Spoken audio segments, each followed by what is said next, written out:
part of these brown bag lectures for a while. This is the first one that we're going to do, and we're going to keep doing them hopefully every month on the second Tuesday. These two women are part of an English Handbells duet called Musica, and they started playing 20 years ago in Hallelujah Bells. Is that right? Midnight? Yeah, Hallelujah Bells. Yes, thank you. Gosh, we've never thought of it as being 20 years. Yeah. Okay. After that, well, when I grew up going to church and I'd hear handbells play, there were always like 10 people playing. So to see two people try to get the same kind of quantity of sound out is pretty amazing to me. After they were in Hallelujah Bells, an ecumenical handbell choir in the Grande, they formed a handbell sextet called Bellagio. And then in 2003, so now it's been 13 years, they've been doing Musica just as a duet. And not just playing church music, they've been interested in pop music and secular music and traditional music too. So we might hear some of that today. Okay, I'll let you guys have it. Well, So I'm Jennifer Hobbs, and I'm going to be doing some narration. So when I say we, I mean these fine people. So the song you just heard was We Have Met to Worship. It's by the Holy Man Foundation, arranged by Kevin McChesney, a composer who is a household name in the world of English handbell music. They asked me to mention that Joella has had recent hand surgery and she's having a slower recovery than she'd like, so they've chosen some slightly less complex music than they frequently do today. So they said to please stay tuned for future development. I'm going to be giving you some information, some really interesting history while they do sets in between. So, I'm going to tell you about the bell tree that just wheeled off magically. Bell trees are a relatively recent development in handbells, pioneered by Barbara Brocker of Sun River, Oregon. Peg and Joella have been exploring bell tree music since they first formed Musica. Sometimes they play music composed specifically for the bell tree, often in conjunction with piano or a full bell choir. Or they may take a hymnal or other vocal music and adapt it for bell tree ringing. Bell trees are also useful in a full choir to play the heavy bass bells. Hallelujah Bells in the Grande, for example, is a 5-octave choir with bass bells that may weigh 8 pounds or more, or be 15 inches in diameter.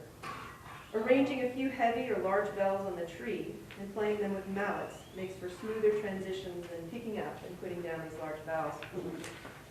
Bell trees are played with mallets so that the bells continue to ring and are not damped or silenced as in table ringing. We Have Met to Worship is often played as an introit, as they did today. Next, Musica will play Swing Low, Sweet Chariot. Swing Low is a traditional spiritual. This arrangement is by David Reuter and is specifically arranged as a duet. Some pieces that Peg and Joella play are not arranged as duets, so we can go through and decide who will play which notes, and this can change, measure by measure. For this piece, the bells are arranged in keyboard order for the most part. Watch for sharing of some of the middle bells, and perhaps a displaced bell or two for ease of reach and smoothness of play. Also watch for some choreographed movement near the ends of the piece.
Formal handbell ringing has a long history, divided into 4 periods, based on the purpose of the bell ringing.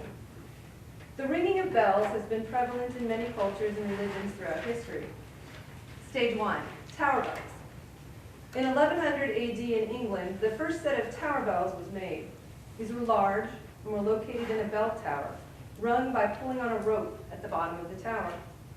This type of ringing is known as pealing or change ringing. In the 1600s, handbells were developed as a practice instrument so that ringers could learn the tower ringing peals without disturbing the neighborhood. Peals usually had 3 to 12 bells played in rounds. A famous peal, the Whittington, is often heard in grandfather clocks. Stage 2, vaudeville ringing. In 1844, P.T. Barnum encountered bell ringing in Western Europe while on a tour and brought these English ringers to the United States, where they toured around the country for 5 years. He dressed them in Swiss costumes and called them the Swiss bell ringers. They went back to England, but sold their handbells to the Peake family. This New England family of parents and children rang bells together, and as the children grew up, their families took up ringing as well, mostly on the vaudeville circuits. Stage 3, recreational and domestic ringing. Handbell ringing was in hiatus in the United States from the turn of the century until World War I, when a woman in Boston, Margaret Shercliffe, became involved in tower ringing. She started a choir that rang tower bells on Christmas Eve, and other groups began to form, and this spread the art form. At this time, bells were usually not public performances, but social and recreational ringing, much like garage bands, getting a group together to make music. Margaret was the first president of a new guild formed to educate people about handbells. Stage 4, institutionalized ringing. After World War I, bells infiltrated churches, schools, and colleges, turning handbells into a large music industry, generating new businesses such as handbell equipment manufacturing and music publishing.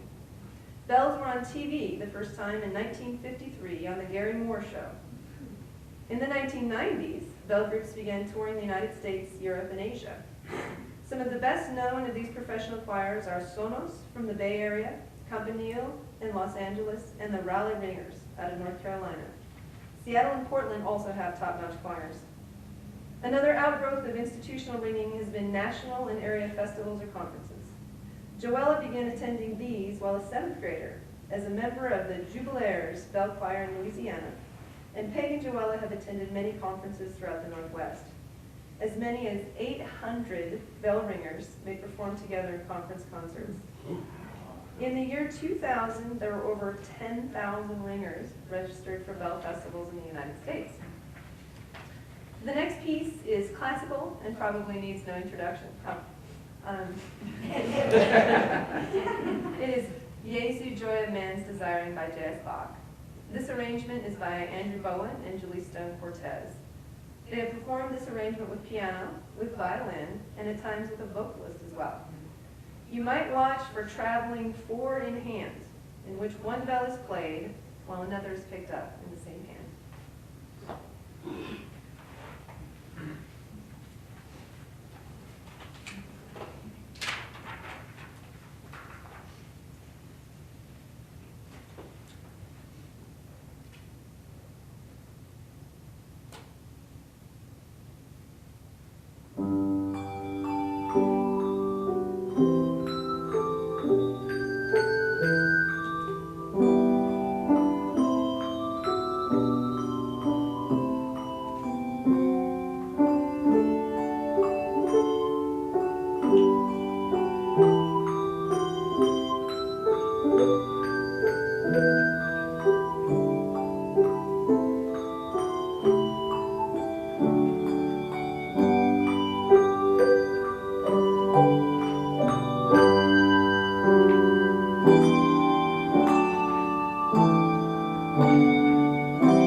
next piece is a well-known hymn.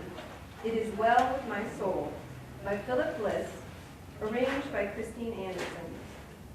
This is a bell duet without piano. Therefore, the bells are very exposed. It's a challenge to play dynamically, smoothly, and as one voice without any accompaniment.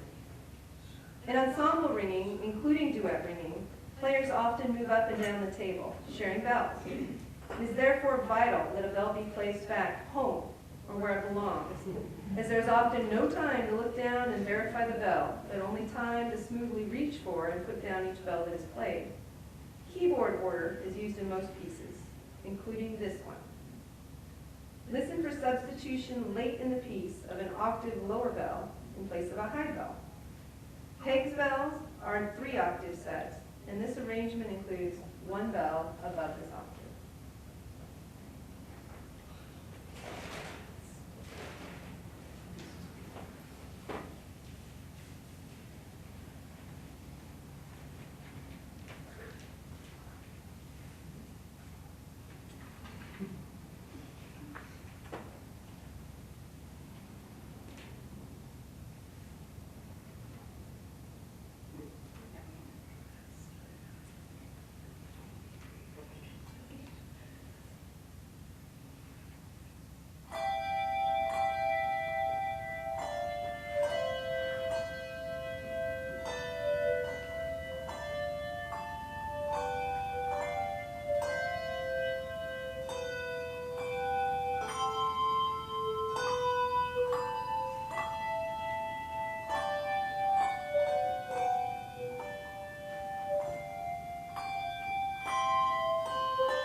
Now for a bit of information about the physics of bell ringing. The handbell played today is referred to as the English handbell because of its clapper design.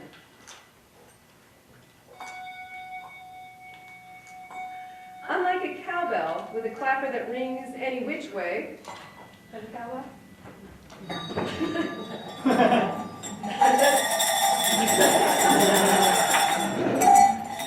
The English bell clapper rings in only one plane. Doesn't ring other ways.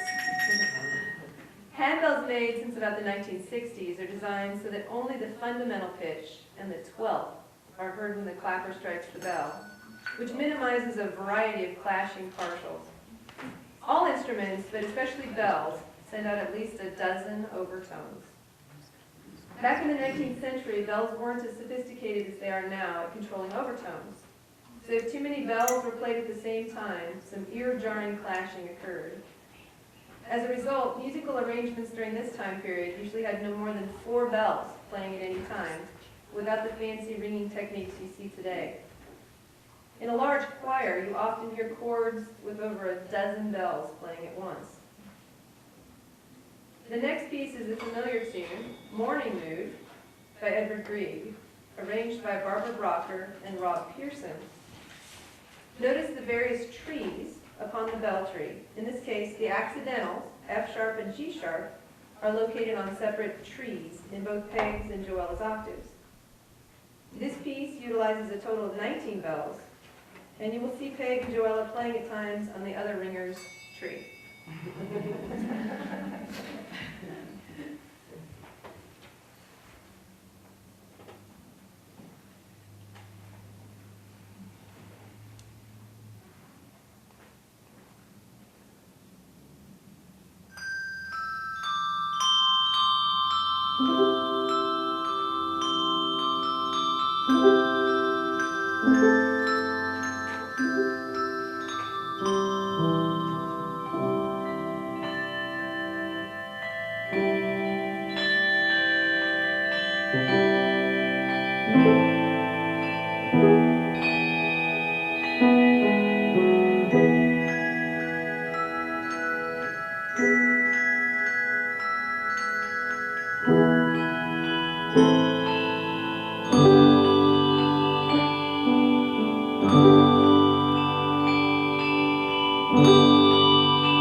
While Paige is setting up for her solo piece, Joella will demonstrate a few handbell techniques. Some you have seen or will see today, and others are not included in today's selection. 1. Proper ringing technique. A circular motion, as if you have water in a glass and do not wish to spill it. Precision timing is required of bell ringers, especially in a large choir where 3 to 4 different ringers may be participating in a phrase or musical run. Joella will now demonstrate whole notes,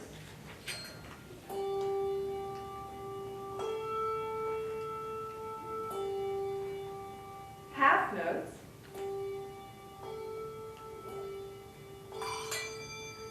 quarter notes.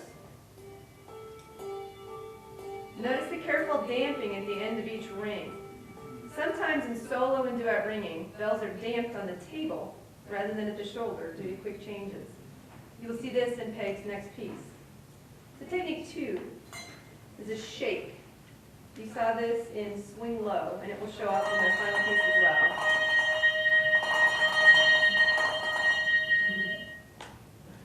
Technique 3 is 4 in hand. This refers to 2 bells per hand, or a ringer can play a total of 4 at once.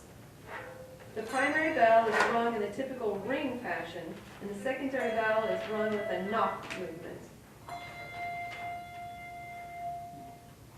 So these are a little bit big to be doing it with a ring, and then you would normally dampen them, not. So it's just a twist of the wrist.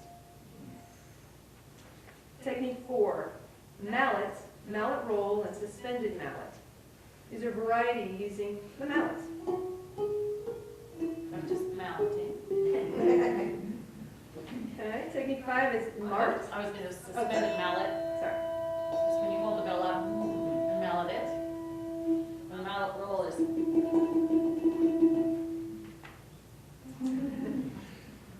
Moving on. Technique 5 is the mart and the mart lift. A mart is just. And a mart lift is. You combine both the percussive mart and a ring. Okay. Number 6 is the ring touch, a very quick ring, silencing the sound immediately.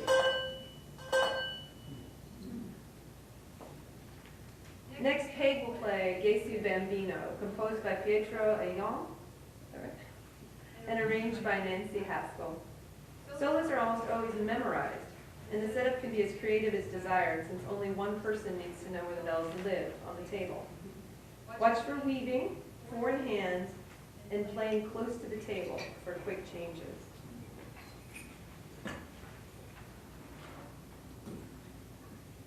Making sure everybody uses.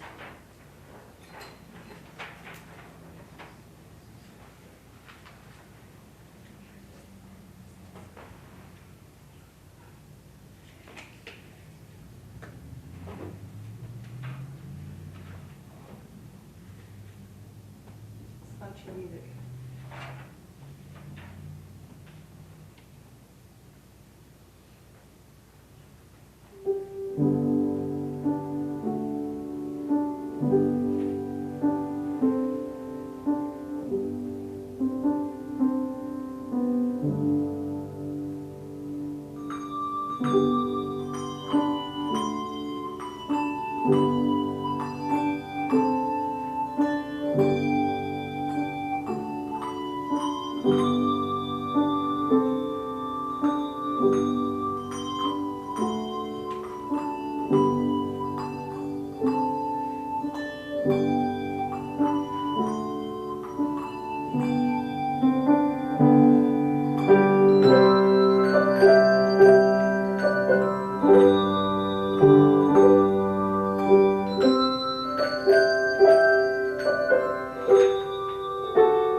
Today is Mardi Gras Day. So they've chosen to wear the purple, green, and gold associated with Mardi Gras. We'll close the program with a rendition of When the Saints Go Marching In, a traditional spiritual arranged for bells by Howie Gold. When the Saints is the quintessential New Orleans piece, usually played with lots of brass and heard in every parade and at every funeral that marches down Bourbon Street. Musica plays a variety of sacred, classical, and pop music. You've heard at least one example of each of those today. In this piece, you will notice that Peg and Joella have moved to the side what we call a forest of extraneous bells. Peg is playing bass and has a large distance to cover, so she's displaced some bells. Listen and look for malleting, shakes, marks, mallet rolls, and a ring touch in this piece. We hope you've enjoyed the music shared today, and please contact Peg or Joella if you're interested in booking a performance at your home or for an event. And as they say in Louisiana, laissez le bon temps aller, meaning let the good times roll. This phrase conveys the attitude of joie de vivre, or the joy of living, and our love of playing this instrument for you.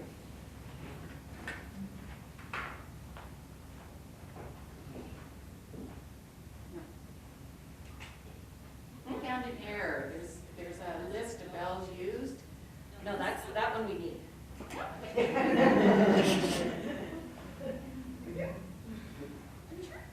It was E4.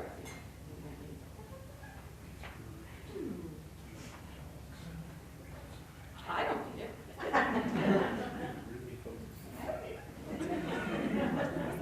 Let's leave it just somebody might need it. There's a lot of bells.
happy to answer questions. I want to see at least a page of the sheet music. Certainly, Pass it around the table. certainly.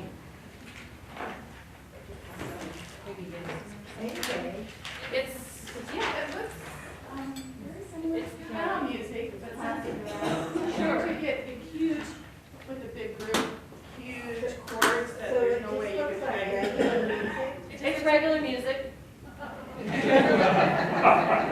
Generally at the top, they'll give you this is a well-used piece of music. They'll give you the bells used, you're welcome to pass it around. And our scribbles and which bell to start with and notes to self, like, we didn't need that E, you're right. No, I had my B I needed. Oh, you have your So the bells got the notes. B. Yeah, each bell has a note. And the number after it indicates the octave, so this is the sixth octave. So we have 3 octaves here today. The big choir we play in has 5+ octaves. So, you know, bells going bigger and bells going much tinier. So, yeah, this tells you the octave and the note. And then the symbol here, they're designed to ring one way. Right. Some of them will, but they're designed to just ring one way, so when you come back this way, they don't back ring. It's not ringing this way. Right, and So if we there's play a it, bell symbol on the top, so you know which way. that means that's up. That's up. So I noticed when the sound is muted when you're to the side. I moved over behind here. Directly out, you get much. Yes. They're definitely aimed. They're aimed, and, you know, it also comes out the sides. It really does not come out here. Doesn't It it? comes out the But side. you're probably off to the side, you're not getting the full sides Yeah. sense Yeah, of, you know, so. How do you compare it with playing the piano? It both seems like it's something hitting. It is. It's a percussion instrument, just like a piano. It has a never hitting instrument. This is a clapper hitting the side of the brass. So you can imagine in a large choir with, you know, 12 people playing and running chords up. If you're not exactly bringing and damping in time, it could sound very choppy. To get it to sound smooth like one person running up a piano is the goal. It takes a lot of practice. Do you have a bandmaster with music that looks like bandmaster's music? Well, it may be, if there's other instruments playing, there may be more. No, it's just like this. This is very simple, the music.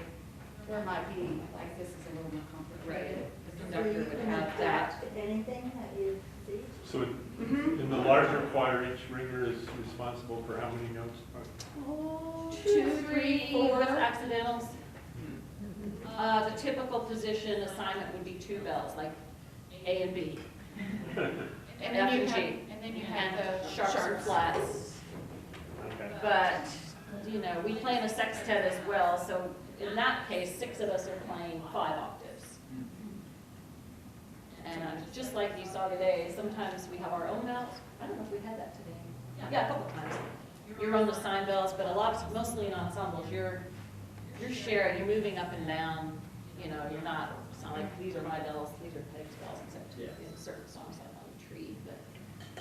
So are bells sold as a set or individually, and who ends up, people own individual ones, or is it group, or? These are my bells. I purchased them myself. They're refurbished that I bought last summer. The Hallelujah Bells in the Grande is owned by the Presbyterian Church, but we're an ecumenical group, so we play at different churches and different, you know, so some people are affiliated with churches and some are not come to play. Those bells are on. There, and that's a compilation of money from the Catholic Church and Presbyterian Church and some very generous donors who your gave. family. My father did. Because I was playing and both my children were playing, and so my parents were like, what? So they just were they loved that, and so yeah. So donors can, you know, gift, let's say, an octave, because an octave of bells new is about. Depends on what octave it is. There's a Right. lot less material in that Right. octave than in this They're octave. very expensive. So My set cost me about $6,000. Used for 3 octaves. Right. I- They're an investment. You're insured. Yeah, I recently saw something on TV and they had like humongous. We have those in the big church, in the big choir. Mine goes down to a G4. C5 is middle C on a piano to orient you. So mine This is goes down middle to C. G4. This is a common solo set. The Hallelujah bells go down to C4, I believe. And then the remaining octave is aluminum bells that are much, much easier because They're about this big. a C3 bell would require a crane. They're very heavy to ring, so we have aluminum bells to make it much easier to ring. What are those made out of? These are brass. Bronze. Bronze, sorry, bronze. And are they made in the United States now? These are made in, there's 2 manufacturers, Malmark and Schulrick. These are Schulrick. This is what I'm used to, and that's what LE Bells play. So I bought Schulrick set in Pennsylvania. And then there's various people around the country who are okay to refurbish them. Huh. So, Well, since, yeah, it's an investment for them, and we wish that we could, you know, pay you handsomely. But we don't pay for our brown bags. No. But we do have little book-locked gift certificates. And our local cultural trust gave us a little money to help sponsor brown bags, but, and we don't really solicit, you know, donations on brown bag days, but you're always welcome to drop a couple bucks in there on the way out. And you guys have set a very high bar for the musical Tuesdays, so to speak, a high bell or high bar. And but we do know in women's buds, Janice Carper is going to be playing. It's probably Janice and Carolyn, and I'm working hard on something for our bird month. Okay, working for some special music. Whistler. Huh? Need a bird whistler. A bird Somebody whistler. who could do. Anyway, and by the way, and next Tuesday, Gwen, our own Gwen Shoemaker, is going to be talking about Antarctica. Ooh. Okay. So, yeah. Just thank you also for the history. That was fascinating. I didn't know that about bells. Right. You're welcome. And the aluminum bells, do they sound the same as a brass bell? Pretty much. yeah, it's so. such Next a time we'll deep- bring one. It's such a deep sound that, you know, it's way down bass, so. Have you guys seen anyone playing like cathedral bells? Does anyone still? Oh, the tower bells? What they used to be. Have you used to watched practice. She just came back from Mary Lindland, so. Is it the rope pulling or the? I've seen Carolyn. people doing it with great effects and also little boys sort of hopping up and down. Just jumping. Which is fun. I would really like to get a chance to do that. I think it'd be haven't super fun. seen, but I've seen, personally, but I've seen videos of a carillon, which is a piano-ish, but it's got levers, and Yeah. they like pound the levers to ring the bells instead of pulling ropes. So that way you can have a little bells in your Those Carolyn those Tower. things, at the community church, they have a bell. And I was told my day to go off that. They're hard. Yeah. Those are big bells. Tons. Yeah. So, do we have, speaking of percussion, do we have any hammer dulcimer players in the region anymore? We used to have a very good one here. Yeah, I think she's still here.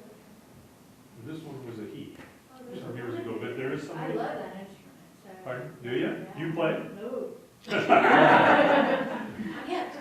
Well, you think about that watching you. Yeah. Because you know, that's- And if anybody's not in a hurry, when we're done, when everything's done, welcome to come up and we'll show you how to do. Right? Is that okay? Of I shouldn't course. have. Yes. Happy to show you let you bring one. And is your bell choir still going? It is, right?